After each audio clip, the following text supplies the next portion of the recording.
let me just poll the audience really quickly. Let me see how we're feeling before we get started in this conversation. We're going to talk about the future a little bit, right? Um, how many of you, on balance, believe the current configuration of our technology industry is leading us towards a better future? Raise your hands if you believe it's leading us towards a better future. Oh dear. How many of you are optimistic about the future? Raise your hands. Okay. How many of you are pessimistic about the future on balance? Raise your hands. All right. How many of you are just not sure? Okay. All right. All right. All right. So we've got some mixed emotions in this crowd here. And I guess we'll contend with that in our conversation. And I'm very, very pleased to be able to speak to you. You've got a busy week going on. So for you to take a little time to come downtown and talk to us is actually very generous. And Thanks, Justin. I assume you speak very highly of David Polgar and all that he's done with All Tech is Human to take the time to do it. The UN can be a sprawling and difficult to kind of understand organization. There's a lot going on. There's a lot of acronyms. Let's just set the stage, the kind of like orbit of what's going on over the next week or so. We've got the thing that blocks the traffic. And the Summit for the Future. Can you tell us the two main things that are happening in New York over the next 2 weeks? Well, the thing that blocks the traffic is the perennial thing, but there will be more traffic blocks this year because we have this event that we hope we'll look back on and say it was historic someday, because it did move the needle on global governance and gave us a UN system that was more, as we call it in our terms, fit for purpose for today's age. That is a path towards a Security Council that is more reflective of today's world, that has African members, that has members from Asia, and a couple of more from Latin America, or one from Latin America, paves the way.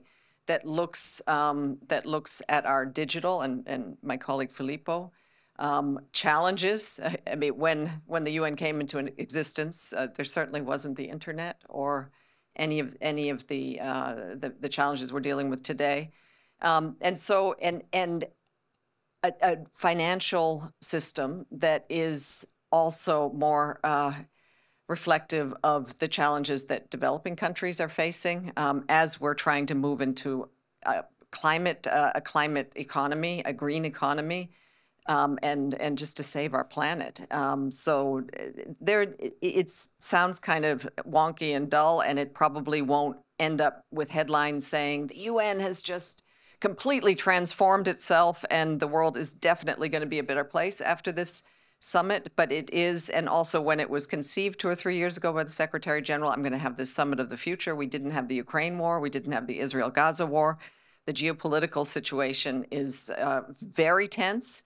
And so even given that situation, there are negotiations going on at this moment, leading up to this week where there's going to be, so you can still deal with traffic until probably about Friday. There are going to be thousands of young people descending on the UN on Friday for what we call Action Days. So we're bringing in all kinds of youth, and then civil society is coming on Saturday. And then the Summit of the Future opens on Sunday. The regular General Assembly starts the week afterwards, and that's where you hear all of the usual heads of state and government coming into town. So all of this activity, as you mentioned, much broader set of concerns than tech, security concerns, climate concerns, sustainable development goal concerns, et cetera. But tech is an increasingly large part of this agenda. We just heard mentioned, of course, the Global Digital Compact. We heard mentioned that the AI Advisory Board report comes on Thursday. There's a lot around internet governance, this compact that should be signed perhaps this weekend, which has been controversial. Maybe we'll poke into that just a little bit. But can you talk about generally the role of tech in the UN's agenda, how that's changed? Well, first of all, just looking at, very simply put, the UN is divided into 3 pillars. One is the focus on peace and security, really central to our work. The second is human rights and the promotion of human rights. All people are born equal in dignity and human rights. That is our mantra, and that's what we try to fight for every single day. And the third pillar is development. And that is, we're using the blueprint of the 17 Sustainable Development Goals, which you're probably familiar with. What we've seen is that there are technology can be an accelerator, and a positive accelerator in particularly the development sphere. It can be an accelerator in the human rights dimension. I used to work for 10 years for the UN Refugee Agency. I remember refugees who were, fleeing for their lives, who were using technology to be able to figure out a safe route or connect with lost family members. I've met with and on the human rights front, look at what's happening in Afghanistan right now. And it's terrible. It's like the most dystopian situation you could imagine for women and girls. And you're seeing emerging out through technology, women singing. Their voices are not allowed to be heard anymore on the streets. But we're hearing their voices in defiance singing. So these things are possible through technology. And we all know, we've heard about many benefits that and promises in medical spheres. I think it needs to be explained more, but there's so many people so excited about the potential for AI in many of the dimensions. But the dark side is really at the same time pulling us backwards. We did an exercise when we were developing our UN Global Principles on Information Integrity, which my colleague mentioned, of looking at every single Sustainable Development Goal, and we found that disinformation, misinformation, and hate speech were having basically toxic information environments in which we are operating, were having a detrimental effect on our ability as the UN to make progress in all of these areas. So I want to get into those principles in just a moment, but I just want to pick at one thing though before we move on, which is around some of the internet governance issues. The UN is seen by some as wading in, trying to do this multilateral thing when we'd prefer to do a multi-stakeholder thing. There's all the politics of the Internet Governance Forum, et cetera. Lots of acronyms in all of this. But what can we expect? Will some of those criticisms that have come from civil society groups, from folks like Vint Cerf and Tim Berners-Lee, et cetera, about the GDC, will they have been resolved this weekend? Probably we'll always have our critics. There are also those who don't believe in global governance or see some conspiracy behind it. We get a lot of that. But, in the end... Or they fear that other voices, right? China, Russia, they fear that authoritarians are going to use the UN as the route in.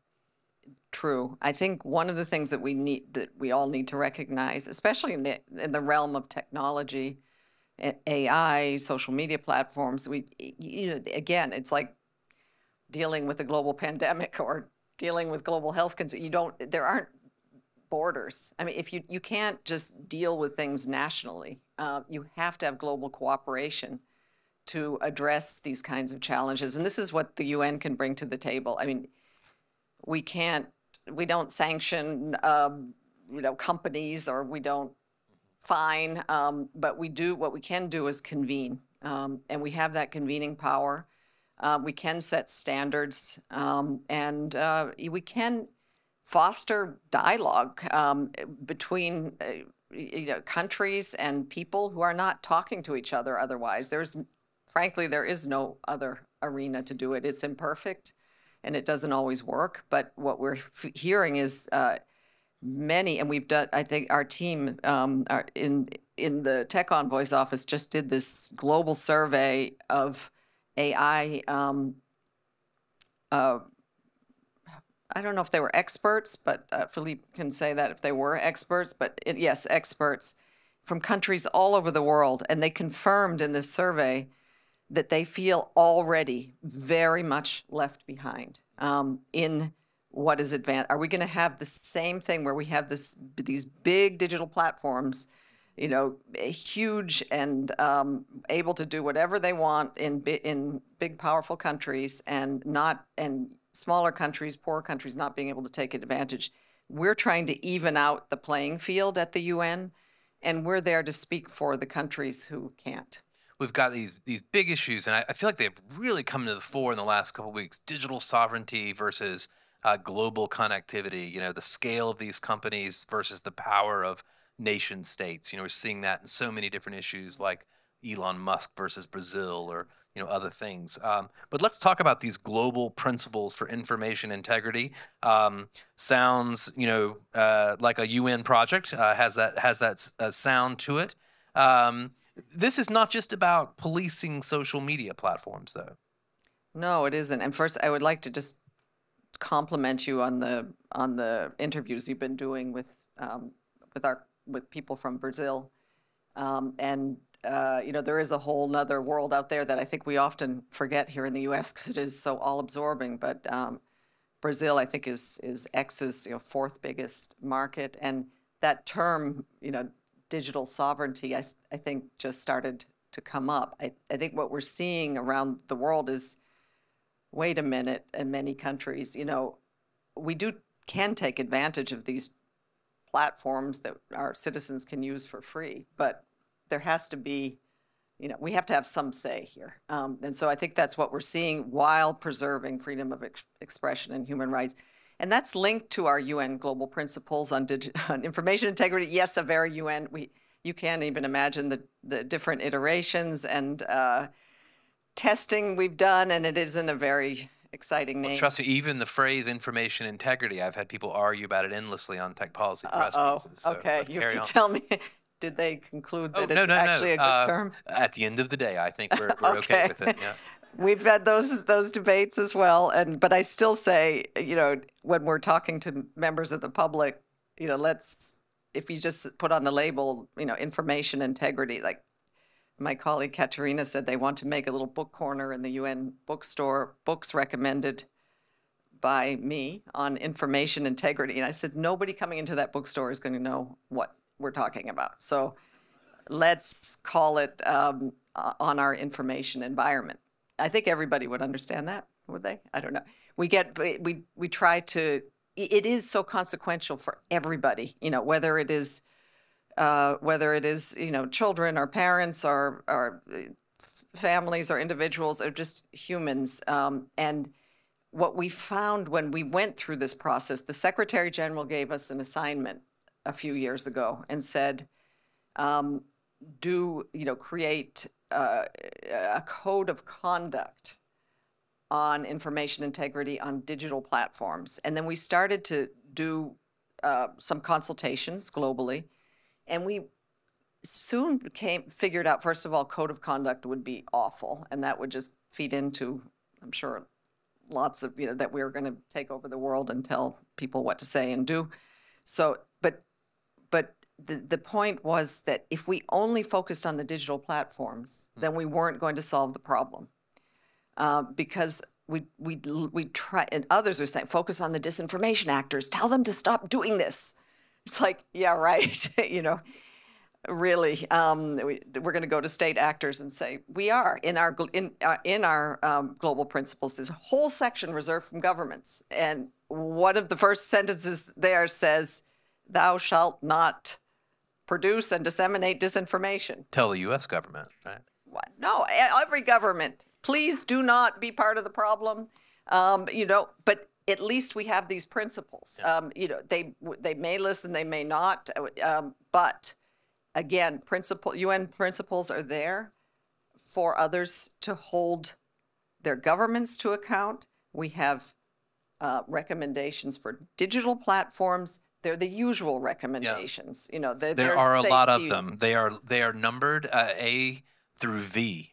So there's quite a lot of recommendations. A lot for the digital platforms, and many that you would know. But I think very new. We looked at the different stakeholders to these kinds of exercises is that we added advertisers and PR companies, and really looked at this ad tech space and really looked at programmatic advertising.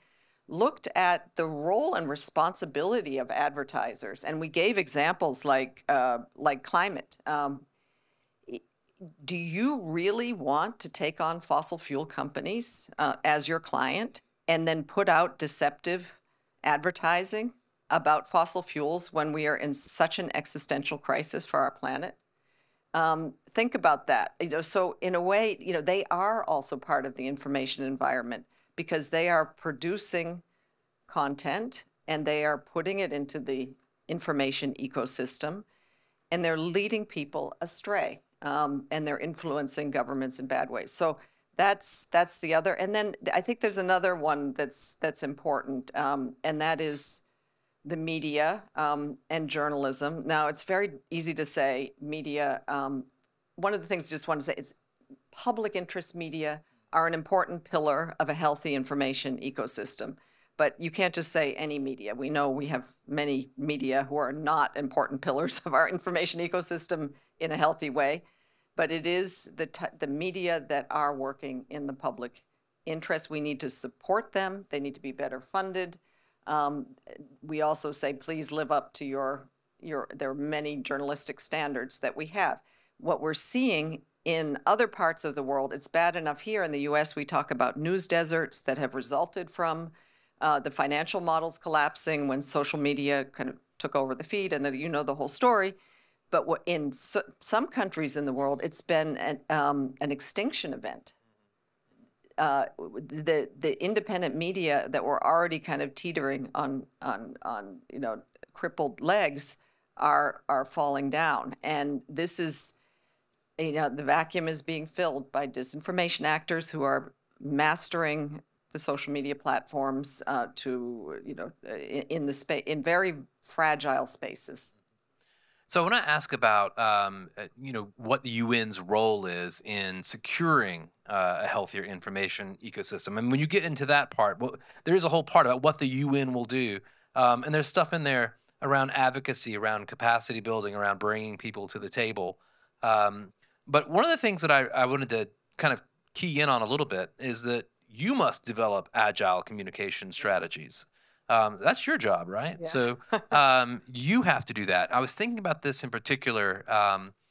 Renee DiResta's new book on this subject is almost kind of impugns institutions, kind of says, like, listen, one of the reasons we're in the situation we're in at the moment is that the normal epistemic backstops, the institutions in the world, haven't figured out how to communicate in this new environment.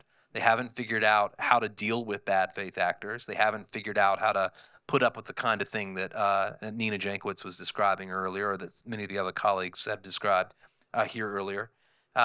What did you do to operate differently as a communicator in this environment? Now, Renee is so right. I haven't gotten to that part in her book, but I mean, she does talk about influence, and that is, who are the people who are influential now? And unfortunately, those who are working in the public interest are not, unless we get our act together and communicate in much more strategic ways and in much more compelling, relatable ways. In what I often say is, the facts are important, but there's a saying that I always keep in the back of my head: statistics are human beings with the tears dried off. So I've always, worked as a communicator to try to get people to care and get people to act. But it's a much more challenging job in this space. I think we've figured out a formula during the COVID-19 pandemic that works. It works with a lot more investment, though, and we've shifted it now to the climate space. It is, number one, to be very aware of the disinformation narratives and to be constantly monitoring them. Number two, not to try to constantly fact check, counter, create communications that are going to be an alternative, a compelling alternative in those same spaces to this narrative. And that's easier said than done. And some of the ways that we're having success is picking up on the disinformation actors' playbook, frankly. That is deploying influencers, trusted messengers, but for a good cause. During COVID-19, we called for information volunteers, and people all over the world signed up and said, I want to be a UN information volunteer. And we delivered weekly messages, content. We said, you don't have to say UN, you don't have to, these are WHO guidance. This is some of the compelling content. This is kind of the cool content we produced. If you feel like sharing it, share it in your own way. And the second thing that we did was we worked with TikTok, and we're doing the same with climate. But we trained doctors and vaccine scientists on TikTok. And so just bring them into your lab, your doctor's office, and talk to them about the COVID-19 vaccine. It was an experiment that became a very powerful tool. Millions of followers later in multiple countries around the world, these scientists and doctors became very well known in their own countries, speaking in their own languages, in their own contexts. They were interviewed on national media. I mean, they were attacked like crazy. One of them had to quit because it got so hateful. But we're doing a similar thing in the climate space. There is no one silver bullet. We're experimenting all the time.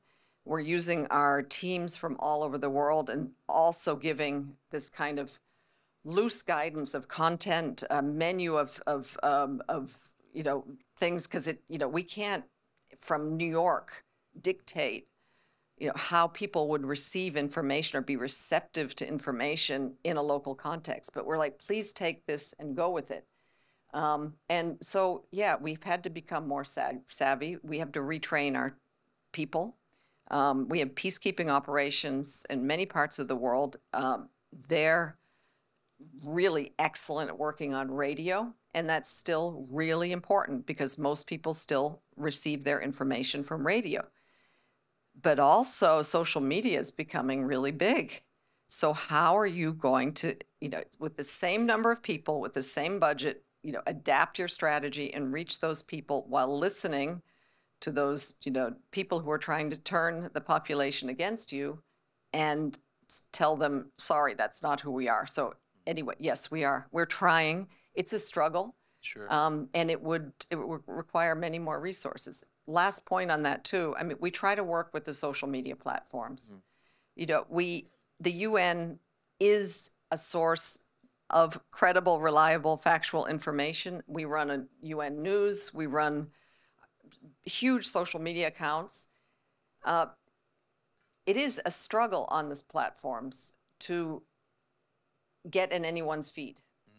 In fact, I think that on Meta platforms, content that is deemed political or social, it's kind of hard to understand what it is. Their own definition is actually not terribly clear. Yeah, does not surface. So, or it's harder. I mean, we get ad credits now and then. We're able to boost some of our content, but it's a constant struggle.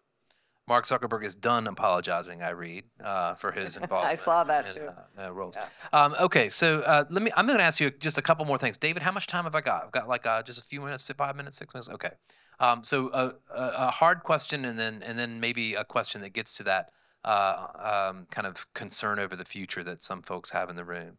But the first one's about back to the digital sovereignty thing. A part of your information principles talks about the idea that states play a central role in sharing information spaces, in shaping information spaces, owing to their legal and regulatory authority. We just heard one of the last panelists who's describing what the UK's done with its Online Safety Act, a massive, massive, massive piece of legislation. Many other countries around the world putting into place various regulatory regimes. They've got the Digital Services Act, et cetera. So we can expect more confrontation with social media platforms. We can expect more high-profile takedown requests and political fights with tech oligarchs from the United States over what they're willing to host and what they're not. So it's kind of thinking about this theme, like what's coming. It seems like in the next couple of 3 years, we're going to have more fights. Maybe the fight in Brazil that we mentioned between Elon Musk and X will look like just one little skirmish among many, many, many more that we can imagine with democratic governments in the next year or two or three. I don't know. How do we balance that? How do we balance the role of the state and this desire to kind of have an open internet and to have free expression globally?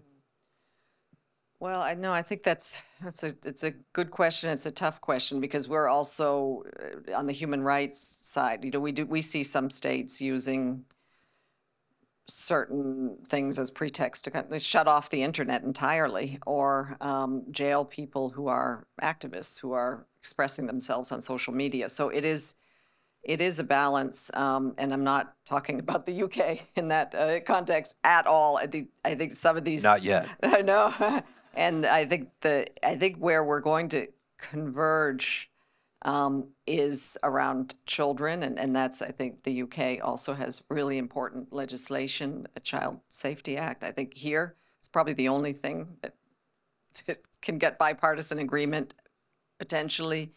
And the EU Digital Services Act is being studied around the world in many countries as a model. I think also legislation in the UK and Canada and Australia. I know that there have been some attempts by some countries to look at journalism, and I think it's the same recognition of our media is suffering because they use these free distribution models and then they got shut down. And actually, this is content that has value, and there should be payment for this value. So there are going to be these fights. It's so much more difficult when it comes 10 years later than when it should have started. But I think it's all very healthy and really important right now, because I think, as my colleague Filippo said, the AI discussion is very similar. It's a much more powerful tool, but you have powerful AI platforms, startups that are producing content that could save us and destroy us, and at the same time, and we need to be having these discussions right now and at the same time. And so the countries that are more advanced and able to do so are the countries probably where these companies are housed. And if they can, together with what we believe this UN effort through the Global Digital Compact, through the Secretary General's AI advisory board, who's going to make recommendations on governance, perhaps like the IPCC for climate, or really that there is this global place to go, that we might be finally waking up to the fact that we want to take back our internet. We want it to be more humane. So last question to you is just one to maybe kind of slightly end the day on thinking about maybe the future as a kind of idea. You think about the UN, the post-war period. The UN emerged out of a set of visions of the future that came from a very troubled moment, right? And it was a very salient vision of the future of countries being able to come to the table and agree rather than fight. It's not the moment we're in at the moment. No. But I'm struck by the idea that when we think about the future now, so much of what's salient about it seems to come from Silicon Valley. Promises around AI, it's promises around abundance, it's promises around various ways that tech will solve the world's woes. How do we get back to a salient future that allows for Kenyan futures and Indian futures and Gazan futures and futures that don't come from Silicon Valley? Peace. First and foremost, from our perspective, there's too little of it. I think a third of the world's people are living in conflict areas, and there are lots more living in instability. Development, if there is investment, and these are some of the things that the Summit of the Future is trying to tackle and make better.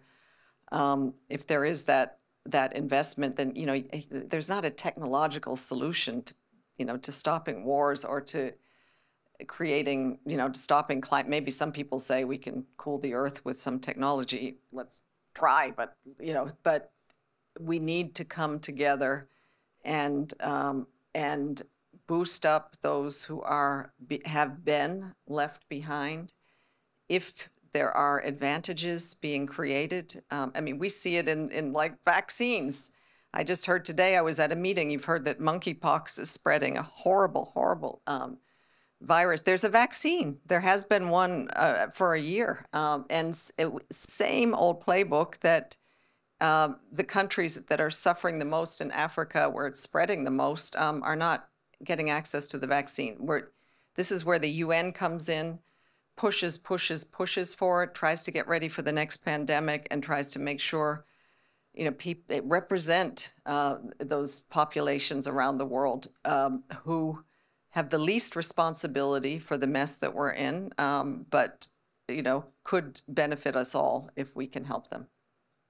Melissa Fleming, thank you very much. Thank you, is there a way for folks here to get involved in the Summit for the Future still? Any chance for people to get, I think getting physically involved is going to be difficult. But I mean, one thing that's so exciting about New York is everything that's going around and going on in the city during this week. There are all kinds of, I don't know how to find them all, but there's New York Climate Week. It's very linked to what we're trying to achieve at the GA. But I do think, looking it up, becoming more informed. If we're coming back to technology and information integrity and our global principles, I think there are many more of us who are trying to make the world a little bit better or a lot better. We might feel overwhelmed, but if we all came together, we could get there, because there's so much more of us than there are of those who are trying to destroy it. For those of you who are looking for events like that, I'm sure there's a Slack channel I hear, David. Maybe it's a chance to turn it back over to you. You can good. Maybe David take us on from here. But a round of applause for Melissa Fleming. Thank you.